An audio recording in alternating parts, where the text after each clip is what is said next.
Hello, hello. Minister Ryan here. Uh, this is Nowhere Near Death by SoulTrek Ministry, and I am on the SoulTrek. Finally, um, left Kansas City, Missouri a week ago exactly. Kind of just passed through Kansas. Hi, Abel. Passed through Kansas and didn't really do much there. Passed through eastern Colorado. So, Abel, stop. I am camping up here by Colorado Springs, Woodland Park, Rampart Road or Pass, and really cool trail and really cool lake during in the trail. Stop. Sorry about that. For some reason, right as soon as I started the podcast, my dog Abel wanted to come up and say hi over and over again. So anyway, I am on the SoulTrek, driving around, reading the Bible, getting to know God better, getting ready to start. Turns out it took a week um, to kind of fine tune the camping process when you're staying long term. Never really done it, never done it far away. So got the car set up for sleeping in there if I need to, just in case it's too cold. I do have a buddy heater, but they do not last very long on those little propane tanks. And so if I do have to sleep in my car, I will. Otherwise, I've got a pretty good setup here. Um, Propane stove, everything else. Been here, like I said, been here for a week. Got a friend that's close, actually, a couple of friends that are close. Um, should be seeing one either today or Sunday. And just saying hi, maybe going hiking. Abel and I have been going hiking and kind of getting to know the town, um, Woodland Park. Um, really, really cool place. Nice little town I've never heard of before. Um, Pretty much got everything you need, but everything looks like it's in the mountains. So, anyway, going to see one friend and then waiting on another one to get back in town, and then waiting on um, to see family. And then after this stop, I won't have anything to do other than just kind of be by myself with God and get to know Him more, get to know Him better. So after this, I'm going to go to Utah. I'm also following this on a podcast. Well, um, pre-recorded. So these are all most of these are live. Um, and I also have a website, The SoulTrek, www.thesoultrek.com. That's THESOUL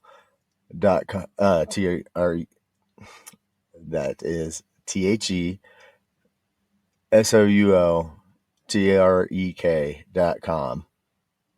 And if you feel like giving, go ahead and you'll be able to do that through the website. I'm also going to be teaching a Bible class as well on there, starting probably within 2 or 3 weeks. And after Utah, I'm going to Tahoe. Then I'm going to go up to Seattle, and just so I can hit PCH, Pacific Coast Highway, all the way down. And this is going to be kind of a short one because I have to go find someplace to take a shower. So that's kind of one of those things. Not I forgot to mention I'm actually free camping on dispersed land too. So there are no amenities other than a fire ring, pretty much no electricity. So I've got a power pack. Some things that last pretty well with. My laptop, not so much. So I only have a few hours unless I go down into town, like go to Starbucks or something. In which case, I thought that they allowed dogs. There's a lot you figure out traveling. Just because it lists something, just be aware that that's not always the case. The first campground I went to when I got to Colorado, I was tired. I'd been driving from Kansas City all day, Missouri, and so I stopped and went ahead and paid for a campsite, and there was nothing special about it other than where it was. And it is totally beautiful up here. Probably worth the money if you're ready to pay for it, but this is all gift funded at this point in time right now. So I'm trying to find free camp spots wherever I can. So anyway, uh, that was not one. It was listed as one and was not one. So just again, be aware. If it says it's got showers, it may not have showers. If it says it's free, it may not be free, or there might be a free area. This is right down the street from a paid area, and it's absolutely gorgeous. You can see Pikes Peak from here.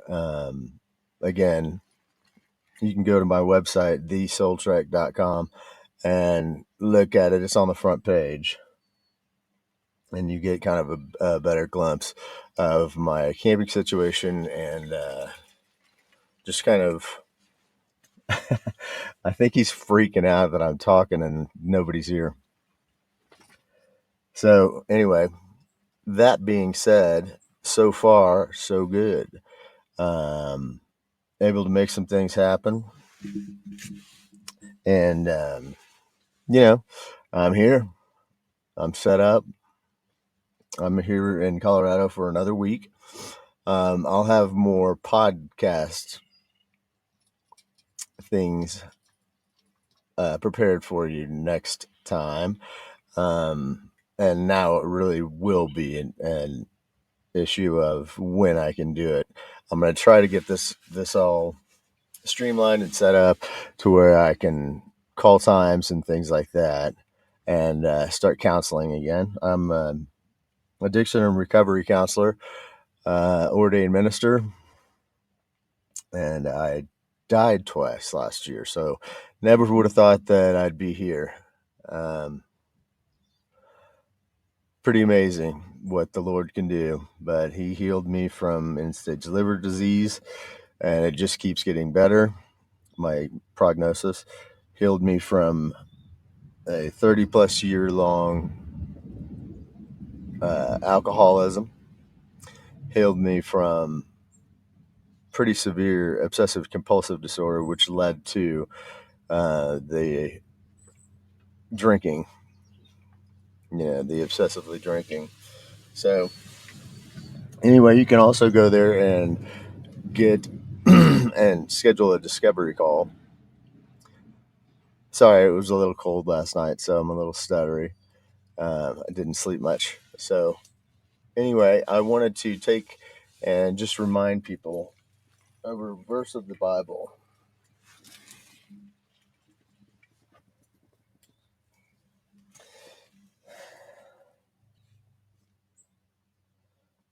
And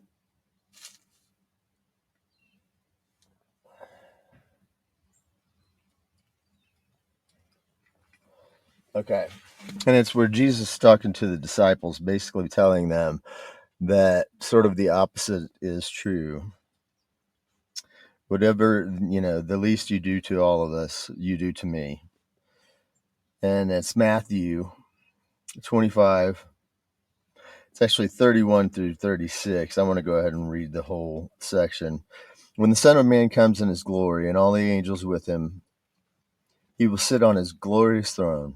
All the nations will be gathered before him, and he will separate the people from one another as a shepherd separates the sheep from the goats. He will put the sheep on his right and the goats on his left. Then the king will say to those on his right, "Come, you are blessed by my Father. Take your inheritance, the kingdom prepared for you since the creation of the world. For I was hungry, and you gave me something to eat. I was thirsty, and you gave me something to drink. I was a stranger, and you invited me in. I needed clothes, and you clothed me. I was sick, and you looked after me. I was in prison, and you came to visit me." Then the righteous will answer him, "Lord, when did we see you hungry and feed you, or thirsty and give you something to drink? When did we see you a stranger and invite you in, or needing clothes and clothe you? When did we see you sick? When did we see you sick or in prison and go to visit you?" The king will reply, "Truly I tell you, whatever you did for the least of these brothers and sisters of mine, you did for me." Then he will say to those on his left, "Depart from me, you are cursed, into the eternal fire prepared for the devil and his angels. For I was hungry, and you gave me nothing to eat. I was thirsty, and you gave me nothing to drink. I was a stranger, and you did not invite me in. I needed clothes, and you did not clothe me. I was sick and in prison, and you did not look after me." They also will answer, "Lord, when did we see you hungry or thirsty, or as a stranger, or needing clothes, or sick, or in prison, and did he not help you? And did not help you?" He will reply, "Truly I tell you, whatever you did not do for one of the least of these, you did not do for me." Then they will go away to eternal punishment, but the righteous to eternal life. Basically, what I'm trying to say is you never know who you're encountering, and it shouldn't matter. But just make sure you don't put yourself first. Love each other as yourselves does not mean, put yourself first. Just love each other, or love yourself first. Basically, what Jesus is saying is no matter what's wrong with that person, whether it's greed, whether you see a person standing on the corner, um, they will get theirs. If they're standing on the street corner begging and they don't need it, they'll get their judgment. Judgment is not for you. But if they're sick, go see them. If they're money, don't even ask for it back. Give righteously, seeing not what the left hand is doing. So anyway, I realized this was a little choppy again.